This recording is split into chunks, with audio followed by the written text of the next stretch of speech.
Olá, está começando o Eco Senado. Seja muito bem-vindo. Veja nesta edição os desafios de conciliar o uso da inteligência artificial com desenvolvimento sustentável. Lei do Mar chega para análise do Senado depois de 12 anos de tramitação na Câmara dos Deputados. E o poeta Nicolas Ber lança livro em defesa do Cerrado brasileiro.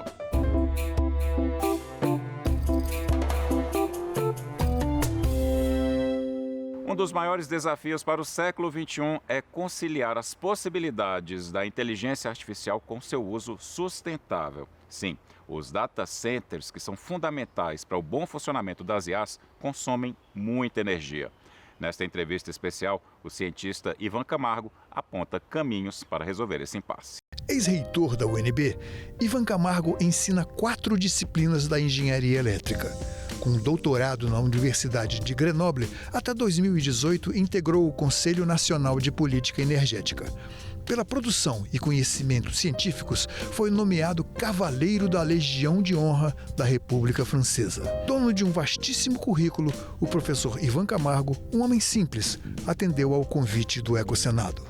Professor Ivan Camargo, essa questão do impacto ambiental, parece que a nossa maior preocupação é com a água. Tanto porque ela é a nossa fonte que faz girar nossas hidrelétricas, como também na questão da refrigeração. Na estimativa do impacto ambiental do ChatGPT, uma resposta de 100 palavras consome pouco mais de meio litro de água, 0,14 kW de energia, o suficiente para iluminar 14 lâmpadas de LED por 1 hora. Cada 1 bilhão de respostas por dia demandam 518 milhões de litros de água diariamente. Alguns equipamentos elétricos são refrigerados à água, alguns através de radiadores e tal. Agora, a água é fundamental, aqui no Brasil mais fundamental ainda, porque nossa energia elétrica é gerada com água. Mas a minha preocupação pessoal, em termos de meio ambiente, é a quantidade de CO2 na atmosfera, tá certo? Isso diretamente ligada à produção de energia. Então, eu vejo muitos colegas dizendo, não, vai começar a diminuir. Falamos isso há 30 anos, e há 30 anos a taxa de aumento de consumo e aumento de emissões de CO2 continua aumentando. Até o final desse século, se não mudarmos nada, vai ter 5 graus de temperatura, aumento na temperatura média da Terra. Para mim, este é o enorme desafio ambiental dos próximos 30 anos. O Brasil conseguiu migrar para uma fonte quase que 50% fontes renováveis, com o salto das eólicas e o salto da energia solar. Há problemas, como na distribuição da energia gerada. Mas essa energia, se só formos confiar nela, ela não serve para alimentar, para refrigerar os data centers, que são estruturas enormes, que têm que ser mantidas 24 horas por dia funcionando a uma temperatura de 21 graus Celsius constante. Cada data center abriga um conjunto múltiplo de servidores, por onde chegam e são processadas todas as informações. São máquinas extremamente sensíveis às mudanças de temperatura. Com a inteligência artificial, nos países de clima quente, como no Brasil, a refrigeração dos equipamentos consome um recurso natural, a água. Hoje, cerca de 92% das informações do planeta já são digitais.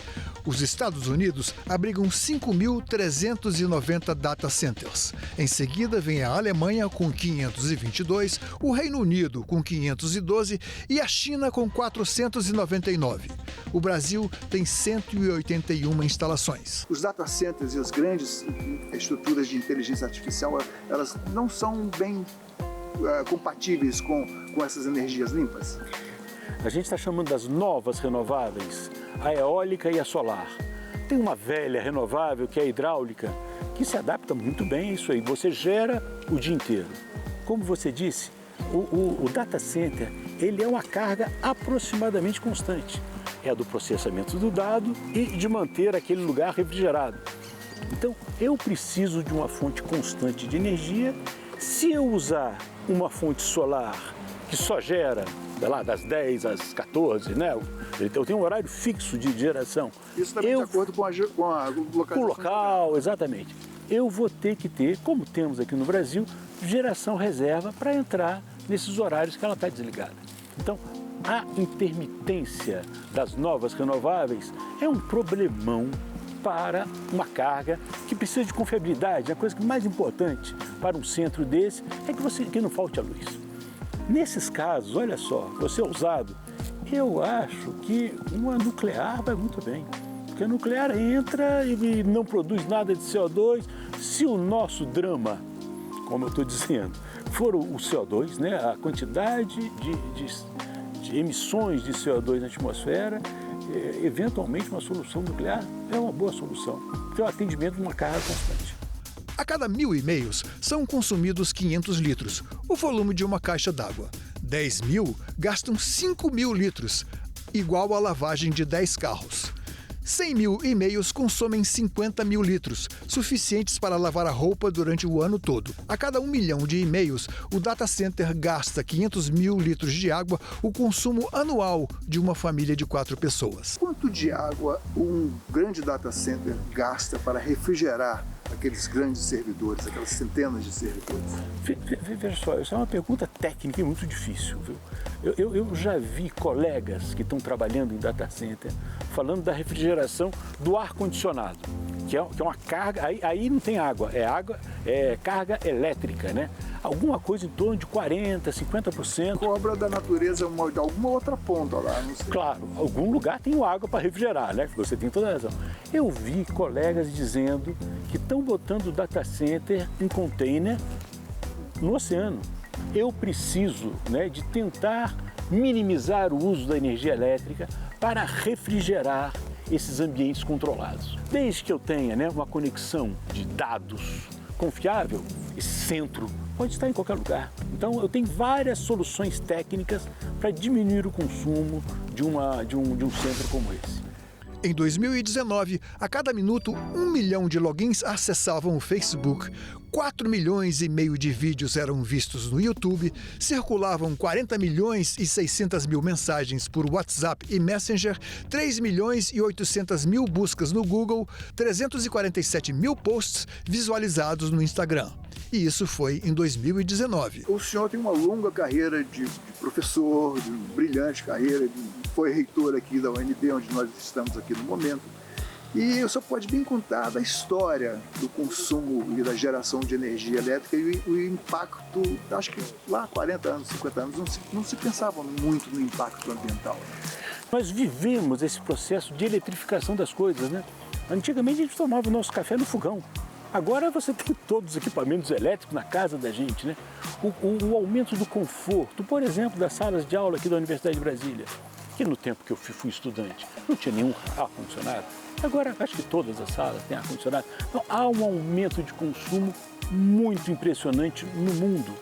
E um aumento que, na minha forma de ver, é um aumento difícil de você reverter, porque todo aumento de consumo de energia significa inconforto.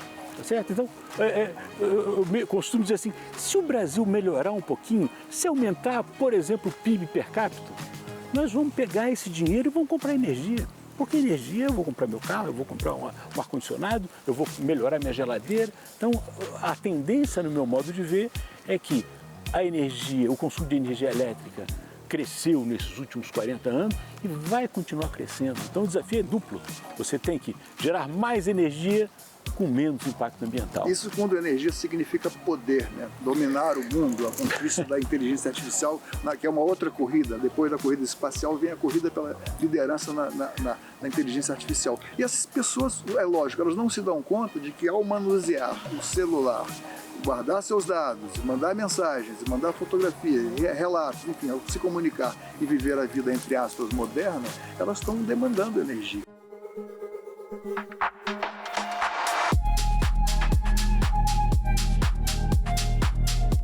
O processo, né, esse processo de consumo de energia, eu acho que é insustentável. A gente tem que dar uma madeirada, né?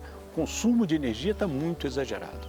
Essa história da inteligência artificial, outro dia eu li em algum jornal dizendo que quando você agradece a tua inteligência artificial, ela gasta um mundo de energia para processar o seu obrigado. Então, eles pedem assim, olha, não fale obrigado não, porque a gente sabe Então, é um mundo que nós estamos vivendo, né, que é completamente diferente do que a gente viveu há 40 anos atrás e está muito relacionado com essas nuvens de dados, esses grandes centros.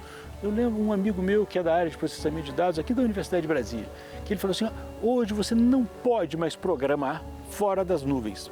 Se você está programando fora das nuvens, você está fora do mundo. Então não adianta mais. Então esse avanço, no meu modo de ver, é irreversível. Ele é confortável, né? Como você mesmo diz, né? Você agora se comunica, né? Você comunica, você lê todos os seus jornais, vê todas as suas...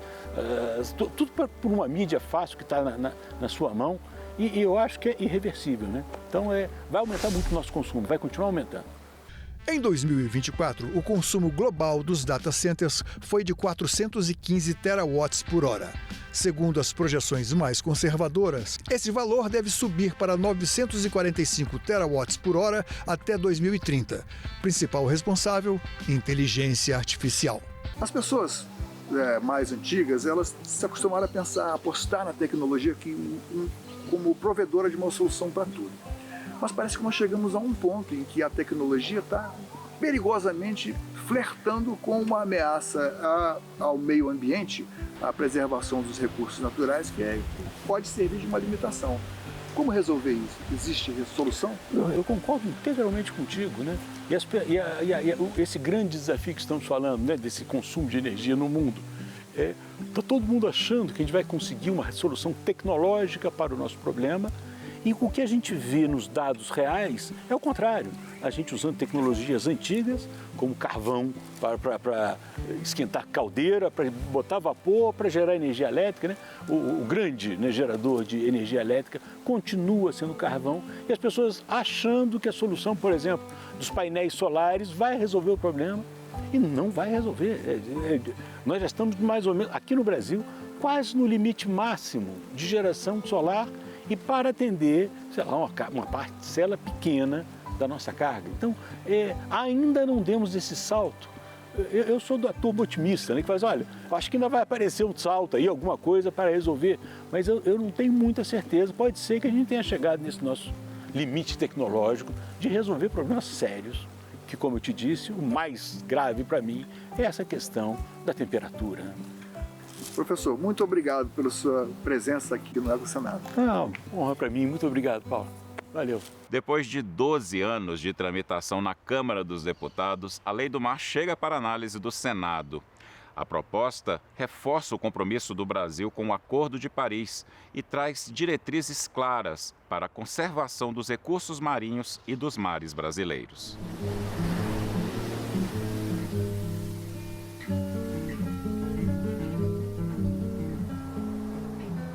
Presente na vida e no imaginário dos brasileiros, o mar conecta o Brasil desde a sua formação. Se a influência do mar em nossa história é indiscutível, o seu papel no futuro do país deve ter um protagonismo ainda maior. É o que explica o secretário da Comissão Interministerial para os Recursos do Mar, Almirante Ricardo Jacques. Até 2050, a economia do mar pode atingir até 5 trilhões de dólares. Mas para que isso aconteça, é necessário que se tenha uma governança desse mar, para que esse mar possa ser aproveitado de uma maneira sustentável, para que as atividades econômicas, a conservação possa ser feita de uma maneira ordenada. Nós temos agora, aprovado também no Congresso recentemente, a Lei das Eólicas Offshore, uma nova possibilidade de atividade econômica no mar. Nós temos o nosso comércio marítimo, 95% do nosso comércio internacional se faz no modal marítimo. Nós temos os portos, as atividades de pesca, turismo, lazer, esportes náuticos, ou seja, uma infinidade de atividades. Com mais de 7 mil quilômetros de costa e 5.700.000 quilômetros quadrados de mar territorial reivindicados junto às Nações Unidas, o Brasil tem um imenso patrimônio para o desenvolvimento de uma diversidade crescente de atividades. Mas junto com todo esse potencial, vem a responsabilidade de proteger do uso desordenado. O presidente do IBAMA, Rodrigo Agostinho, lista as principais ameaças. O sistema costeiro marinho sofre com todo tipo de ameaça. É a ocupação indiscriminada das cidades, 70% da população brasileira vive ao longo da costa. É o problema da poluição pelo esgoto, pelo lixo, é o problema da pesca predatória, do turismo desorganizado, da ocupação de áreas importantes e sensíveis, por exemplo, para a produção de pescado, como é o caso dos manguezais. Para enfrentar esses desafios e garantir que o país tenha uma gestão ordenada na exploração dos recursos marinhos, a Câmara aprovou a Política Nacional para a Gestão Integrada, a Conservação e o Uso Sustentável do Sistema Costeiro Marinho, conhecida como a Lei do Mar.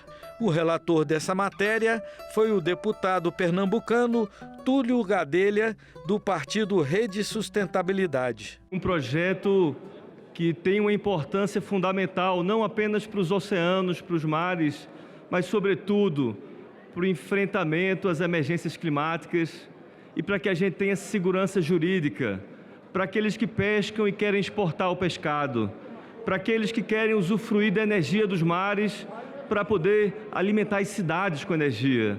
Segurança jurídica também para que a gente tenha turismo, para que a gente fortaleça o turismo, para que crie estruturas nesses ambientes de oceano, de praia, sem que isso possa afetar o meio ambiente. Um dos pontos centrais da nova Lei do Mar é que ela consolida o planejamento espacial marinho de uso compartilhado do bioma. É um mapeamento que permite conciliar as diversas atividades marinhas a fim de minimizar conflitos entre atividades humanas e garantir a preservação dos ecossistemas marinhos. A secretária executiva do Painel Brasileiro para o Futuro do Oceano, Painel Mar, Letícia Camargo, explica a importância do planejamento espacial marinho. Ele ordena os usos, todos os usos que acontecem hoje no mar. A gente está falando de a navegação, de pesca, de mineração, porque tem também. A gente está falando de uso de petróleo e gás. A gente está falando de energia offshore. E existem muitos conflitos relacionados a essas atividades. Conflitos de uso, de sobreposição. E com o PEN a gente vai passar a ter um ordenamento.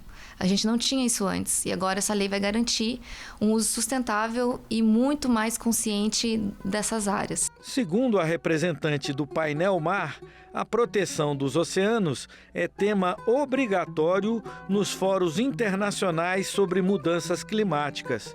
E o Brasil, que cedia a 30ª edição da Conferência das Nações Unidas para Mudanças Climáticas na cidade de Belém, chega para esse encontro em posição privilegiada nos debates por causa da aprovação da Lei do Mar. Os oceanos, eles são o grande verdadeiro regulador do clima no mundo. Sem os oceanos, a gente já teria fervido esse planeta. Então, o aquecimento dos oceanos é hoje uma das principais lutas para a gente conseguir manter a menos de 1,5 graus o aquecimento. Então, você ter políticas que pensam na preservação dessas áreas, ela é totalmente necessária e estratégica. A Lei do Mar estabelece diretrizes baseadas não só no conhecimento científico, mas também no tradicional, garantindo a participação social na definição das regras de uso compartilhado das regiões costeiras. Representante da Organização da Sociedade Civil Araiara, o biólogo marinho Vinícius Nora ressalta a importância da consulta dos diversos atores envolvidos no planejamento espacial marinho. A lei ela traz muitos conceitos e diretrizes para que isso exista. Por exemplo, participação social, né? Uma perspectiva que para nós ela é básica para qualquer discussão. Então, qualquer normativa que envolva a gestão, por exemplo, pesqueira de espaços multi-stakeholders, multi-estados, ela tem ali que ter uma perspectiva participativa. O que a gente vê na prática é uma definição de cima para baixo e aí atos normativos que não funcionam na prática, que engessam a gestão local. A Lei do Mar organiza no ordenamento jurídico regras fundamentais para a gestão dos recursos marinhos. E, segundo o deputado Túlio Gadelha, aponta para o fortalecimento da proteção de um bioma fundamental para a sobrevivência de todo o planeta. Essa lei fortalece a vida nos oceanos, que são fundamentais para produzir oxigênio para que nós possamos respirar e sobreviver na Terra. Sem o mar, sem a vida no mar, presidente, não há vida na Terra.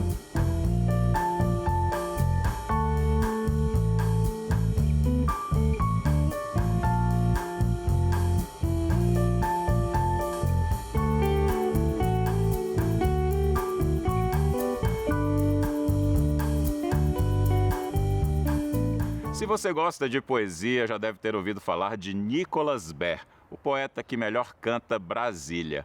Mas o que pouca gente sabe é que ele também é um ambientalista atuante desde os anos 1980. Em seu novo livro, Encerrado, ele traz versos que celebram e defendem o segundo maior bioma brasileiro, o Cerrado. Os fazedores de deserto se aproximam e o Cerrado se despede da paisagem brasileira. Nicolas Baer, poeta e ambientalista, encanta com seus versos que celebram o Cerrado, o segundo maior bioma do Brasil. Por meio da poesia, ele informa, emociona e conscientiza. Agora, se prepara para lançar mais uma obra, o livro Encerrado. Eu acho que através da poesia, através da arte, chega mais longe a mensagem, sabe, para sensibilizar as pessoas da necessidade de proteger enquanto há cerrado, não é? Porque nós somos a primeira e a última geração a poder fazer alguma coisa para proteger esse que é o segundo maior bioma brasileiro, né? A savana mais rica do mundo. Então, eu acho que através da arte, a denúncia pode ir muito, muito mais longe. Nascido em Cuiabá em 1958, Nicolas vive em Brasília desde a adolescência. A infância, em meio à natureza, despertou o amor pelo Cerrado, sentimento que, com o tempo, virou estudo e poesia. Esse meu amor pelo Cerrado começou já bem na infância, né? Eu era muito pequeno e já andava pelo Cerrado provando frutas, né? E eu ficava encantado com aquela variedade de frutas e de animais que a gente... E os rios ainda, os rios com as matas ciliares, os rios limpos, né? E então começou aí o meu encantamento que vem até hoje e vai para sempre. O Cerrado é o único bioma brasileiro que faz divisa com quase todos os outros, com exceção do Pampas. É também o berço de grandes bacias hidrográficas. Mesmo assim, nem sempre foi valorizado como deveria. O Cerrado sempre foi considerado assim uma vegetação de segunda categoria, tipo o patinho feio dos ecossistemas brasileiros. Então as pessoas querem se identificar com árvores retilíneas, grandes, bonitas, e não com essas árvores que são tortas, que são assim tortuosas, né, sofridas, né, porque elas são um milagre. O Cerrado, a vida no Cerrado é um milagre. O livro menciona diversas espécies do Cerrado. Alguma dessas espécies está presente aqui hoje no seu viveiro? Temos muitas espécies nativas aqui, nós temos muitas espécies de plantas, principalmente frutíferas, né, que tem um potencial econômico muito grande. Por exemplo, o primeiro o piqui, né, que é muito usado na culinária regional, não é, e que tem que fazer plantios e proteger o piqui. Né? Temos o baru, forma uma castanha, que já há uma demanda muito grande por essa castanha. Então, eu acho que o Cerrado vale muito mais em pé, né, do que derrubado. Nicolas trouxe para a poesia o seu amor pelo Cerrado, paixão que ele deposita aqui, em cada planta do seu viveiro. Poeta sim, mas também ambientalista. Queríamos entender como esses dois lados se unem na vida e na obra de Nicolas Baer, e como o livro Encerrado traduz essa conexão entre poesia e ação. O livro Encerrado ele é uma tradução poética do meu conhecimento sobre o Cerrado de uma forma poética pela linguagem. O livro ele quer despertar na pessoa uma reação, tá? Através da arte e da poesia. No final tem uma lista de 10 ONGs, né, organizações não governamentais, que eu acho que se a pessoa terminou de ler o livro e vai lá naquela lista e procura essas ONGs e apoia o trabalho delas, não é? Eu já estou feliz, já estou satisfeito. Não é? Então, o livro, ele pretende que a pessoa reaja a essa destruição.